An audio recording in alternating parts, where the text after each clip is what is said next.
Today we are officially releasing two of my new After Effects tools, Smart Ease and Smart Menu. Now, I say officially because they're really not new. I mean, you heard me talk about them. We did make them available to you guys by including them into our Smart Tools bundle, and a lot of you use them today, which is super awesome. However, we really never released them individually until today. So if you have purchased Smart Tools bundle from us in the past, you definitely get both of them for free. You just need to go to ukramedia.com, re-log in, re-download, and reinstall. And as always at Ukramedia, we don't do any sales, but we do reward loyalty by making our products cheaper to you guys when we first release them. So right now, we are releasing both of these tools and they are available at a discounted price this week only. And you can learn more about that by going to the description of this video and clicking on the link there. And that is it. But in this video, I'm gonna go over Smart Ease and Smart Menu. I'm gonna show you why I love them and why I think you will as well. So without any further ado, let me show you what Smart Ease does. All right, so we are in After Effects, and before I talk about my new tool, Smart Ease, I do want to talk about keyframe easing and kind of show you the basics real quick to show you the struggles that I had in After Effects and how I was able to fix them with my new tool, Smart Ease. So keyframe animation. So right now we have this cube right here, and it has a basic keyframe animation. As you can see, it goes from this key to that. And these keys are linear, which means that the speed is the same. It doesn't have any slowdowns or speed ups. It's just a very kind of consistent animation. So it's not very interesting. So we want to add some kind of personality to it. Maybe have like a slow start and then faster speed here and slowly arrive to this spot. So to do that, we would play around with easing. So for example, I would take this key and I would add some easing to the right of it. So I would select it and press Ctrl-Shift-K to bring up this keyframe velocity window. It's a native After Effects tool. And the way I see this, basically, imagine this key right here being in the center. And if you want to adjust easing to the right of this key, you would go to the right to the outgoing velocity. Now, if you want to do the same thing to the left, you would go to the incoming velocity.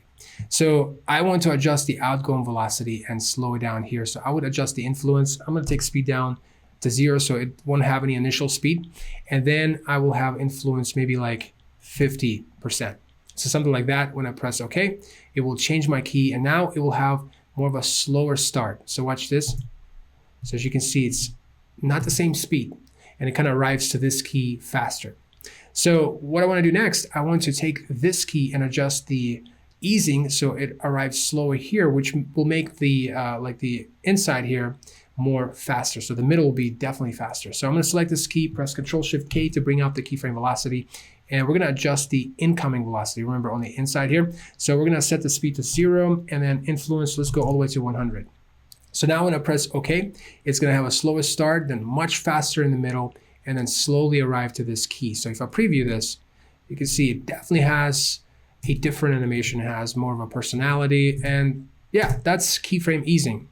So what does that have anything to do with Smart Ease? Well, here's the thing. So imagine you have a lot of different keys like this, maybe this one, and on this side here as well.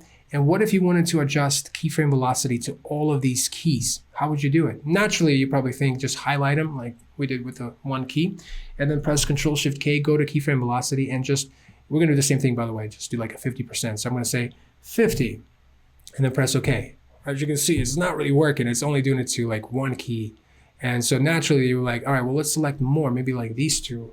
Let's do this same thing, see what happens. Let's do 50% again. And again, it only does it to some of them. So you kind of, I mean, it takes time to get this right. You'll do a lot of clicking. I mean, you're probably used to this. I've done this quite a bit. So anyway, you would just have to kind of do it one kind at a time, and it would definitely take you some mental exhaustion. So let's do this again. And I'm definitely wanting to like show how painful it was before. So that's how long it took me to get something basic like this done. Okay, I think now it's good. So now it's at 50 and I'm still like missing some. So, and that's just one side. What if you had to do the same thing to this side, make it 100? I mean, you had to repeat the same steps, and it annoyed me so much that I decided to create this tool. And as always, I create tools because like I find ways to create something for me first, because I try to find solutions and then I make it available to you guys. So let me show you how quickly you can do the same thing with this tool. So I'm gonna undo all of this. We're gonna take it back to linear keyframes. So I'm gonna select this side, and then this time, as you can see, it's very similar to the keyframe velocity window. As you can see, we have incoming, outgoing, so we have in, out, it's the same concept. So if I wanted to add 50% influence to all of these keys, I would just select them and then go over here and just type 50 and then run it. Boom, just like that. All of them are 50 now. You can double check. So as you can see, boom, as you can see, that one's 50, and that's how easy it is. Now you can do the same thing for this side. So I'm going to swap, and these buttons are for this UI. So you can swap these easily. You can reset in, you can reset out, you can reset all of them here. You can pull in the data. So for example, I can take this, let me reset in and out. I can take this key and I can grab the influence or the keyframe velocity from this key and import it in here. I can either do it individually based on in only, out only, or I can do it together, in and out, by clicking on this pull. So whatever key you select and press pull, it will pull it in. So that's how easy it is. So let me do this. We're gonna reset all of them, and we're gonna take this one to, on this side, to 100. So just like that, boom, it's done. And that's how easy it is. So yeah, it doesn't seem like a lot, but after you spend like hours of clicking, this tool will definitely save you a lot of time. So we talked about pull, reset, and then copy. So basically you can, whatever you type on this side, you can quickly copy to this side by clicking on this button. The same thing goes the other way around. So those are just there to help. And again, you can swap. Let me do this. You can swap them like this. That's how useful it is. Now, these are just keyframes for like presets that you normally use for like easy ease, easy out, easy in. So if you click on that, it will be easy out, I believe.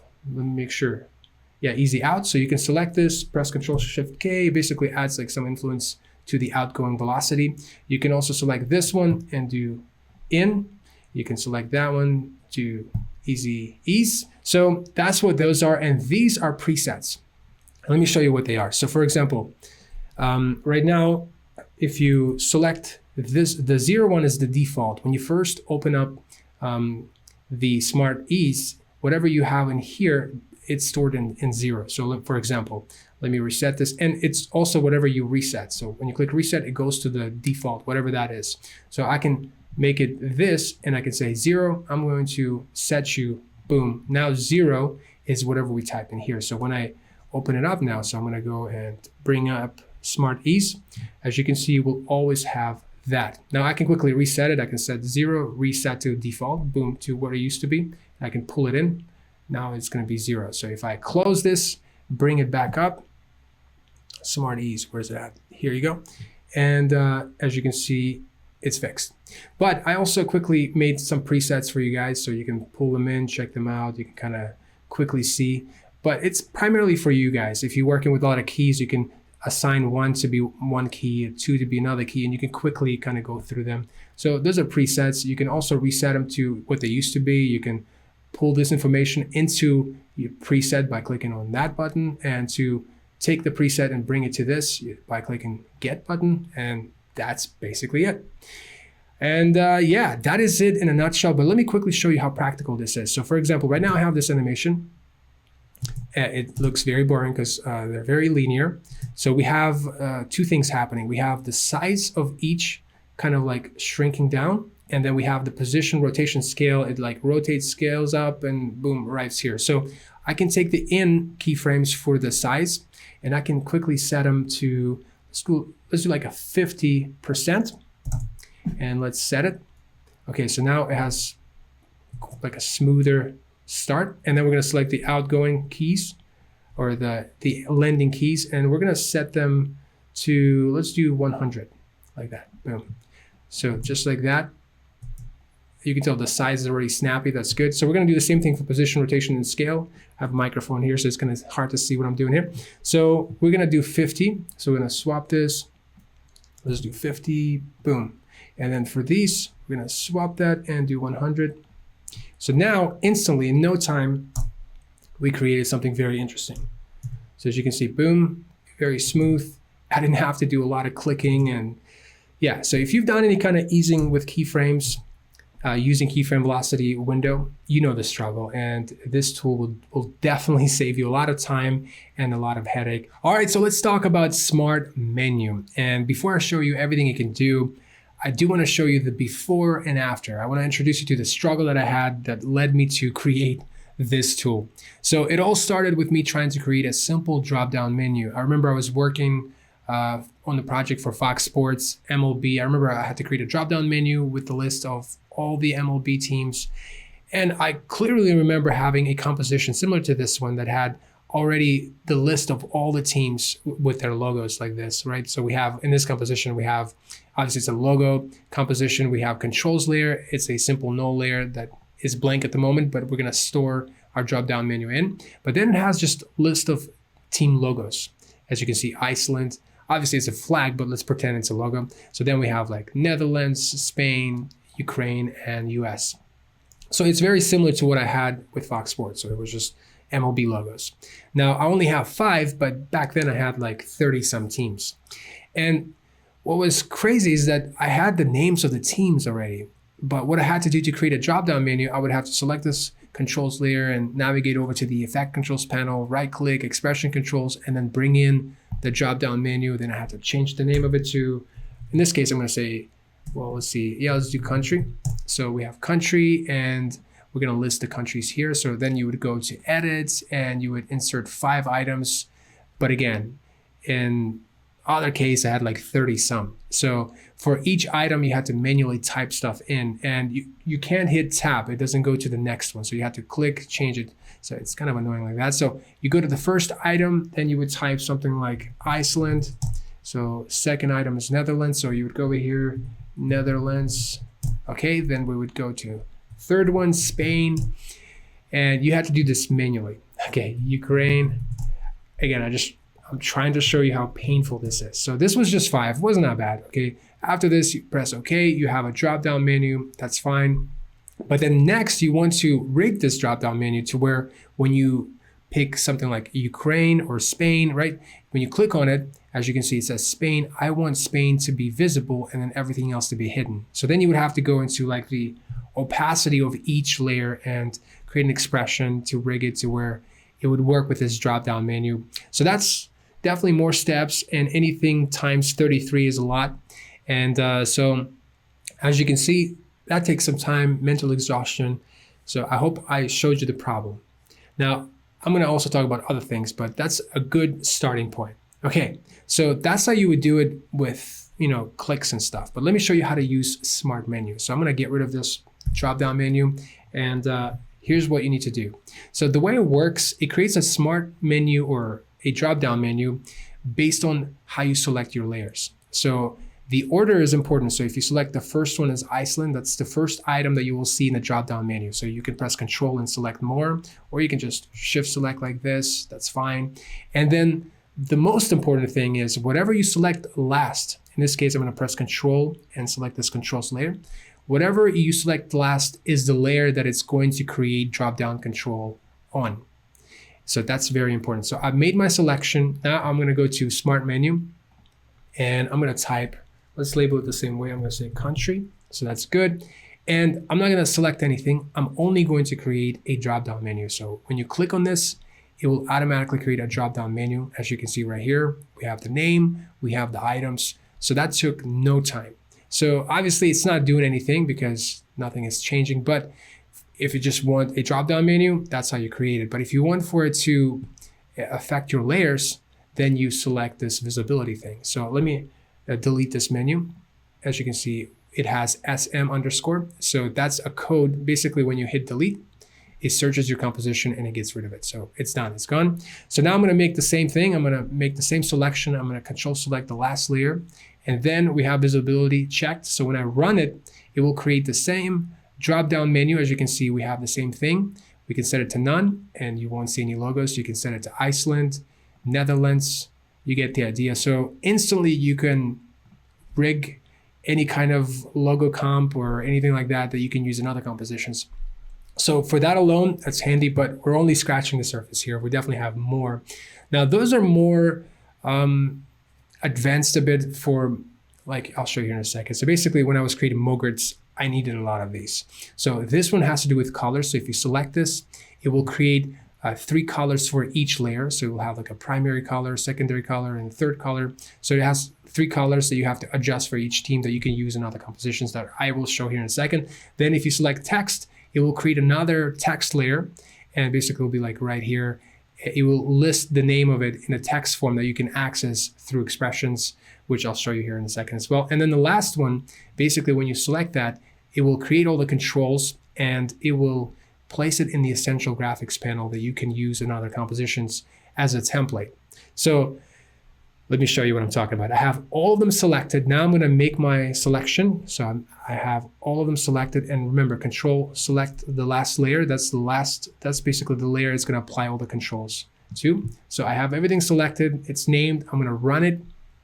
And this time it's going to create more stuff. As you can see, our essential graphics panel has all that jazz in here, which is very handy. So I'll show you how to use that here in a second. But notice we still have the same drop-down menu. We have ability to change it to whatever we want, right? And notice we have a text layer. It's called list, and it lists whatever selection I'm on right now. So if I go to USA, it will say USA, it will show me the logo. So that will come in handy because it puts it in essential graphics that we can access in other compositions. And then, as I mentioned before, we have color 1, 2, 3 for each layer. So for example, if that was like a logo of a team, I would select this and get the primary and secondary colors. So in this case, let's do that for each team real quick. So we have Iceland. I'm going to say color 1. Let's do something like red and then blue. Now I wouldn't have a third color, so I'm going to set it to black. And then Netherlands, same thing. I'm going to double click. We're going to say red here will be the primary, secondary, and then we're going to say black. And then Spain, the same concept. Let's go with yellow, red, and black. So obviously it takes some time to set this up, but once you have it set up, it's a beautiful thing. It definitely will save you a lot of time. So, and the last one is US. So let's do the same thing, US, and we're going to do red and then blue and black. So just like that, I have it all set up. Now notice we have extra controls in the controls layer. So that was the drop down menu, but then we have all of these. In fact, let me kind of hide them. Let me kind of show you. So we have color 1, then color 2, and color 3. Those are basically the same controls. They're just repeating. So color 1, as you can see, it just gives you the color. If you pick a different team like Spain, it will show you the first. So Spain first color is color 1. And Spain's second color is color 2. So you can kind of link up to it based on what you choose from the drop-down menu, which comes in very handy. Now you do have options for each, like you can say, options here. You can say, color 1, I don't want you to be color 1, I want you to be color 3, or whatever you want to do. So you do have some options. You can set it to custom and then set a custom color. So it's a bit more advanced because I added these things because it's something I always need when I rig things. So for the most part, it just has to do with color. So it gives you these colors that you can change based on selection, and you can link up to them. So we have all that information and we can use it in other compositions. So for example, I'm going to go to Smart Menu composition here, and we have a different composition. Basically, it's like a, let me hide this. It's just like a background animation type deal. It's has some text, the country, the colors. So I just want to show you a practical example. It's already rigged, so if you change this to any kind of name, it will automatically adjust everything. If the first name becomes longer than the last, it will readjust everything. So I did take the time and to rig it real quick to show you that it's a template. So once you have a template, you can use this logo comp. So it's the same logo comp, but we have these essential graphics stuff that we just basically brought in. And the cool thing about this, I have all this information in here. So the same stuff that we saw in this layer, they're basically in this menu here. So I can change the color of my composition here. So the color 1 is the red. So it's this red country. So I'm going to change it to, let's do color 1, boom. And then color 2, I'm going to change it to color 2. There you go. And then color 3, I'm going to change it to black here. So it's already black. So the cool thing about that, I can actually change the country here. So let's say something like Iceland. You can see the colors will adjust. Let's do something like Ukraine. You can see it will adjust. Now, right here it says country. So that's where this text list came in handy, because it gives us information that we can access in other compositions. So it's a list right here. So I can do this. I can grab the country layer, the source text, and I can link it up to the list here. So that will automatically change it to, based on my selection, to that name. So if I select Iceland, it will tell me Iceland. If I select Netherlands, it will tell me Netherlands. So you definitely get the idea here. And instantly, in no time, we created something interesting. Now, the only problem with the essential graphics, you can't really drag this into a Mogert. So if you're trying to export this into Premiere Pro, you can't really drag these. But what I do normally, it's not a big deal. You can just select this controls layer and copy it and bring it into this one. And so let's see, we have all of our controls here, but I'm only gonna hold on to the drop down. So I'm gonna get rid of this and just use the drop down, because essentially that's what I want editors to change. So I can tell this drop down to basically link it up, or link this up to it. So I can just link it up to this drop down. And now I don't have to worry about that stuff. I can instantly change the theme and everything from here, and it will give me what I want. And if it's none, nothing happens. So then I can just do this. I can select this drop-down menu, bring it into this Essential Graphics panel, and now I can export it as a Mogert for editors to do whatever they want. And they can change this in Premiere, and things will adjust on the fly. It will have the same animation, but different colors, different name. All right, well, that's the end of this video. I want to thank you for watching it. And I also want to thank you for your amazing support. You guys have been unbelievable, and I want to thank you for that. We wouldn't be able to do what we do here at Ukramedia if it wasn't for awesome people like you. And again, just a quick reminder, both Smart Ease and Smart Menu are currently available at a discounted price, and that will only last until Friday. So until next time, my name is Sergey Praknevsky, and this is ukramedia.com.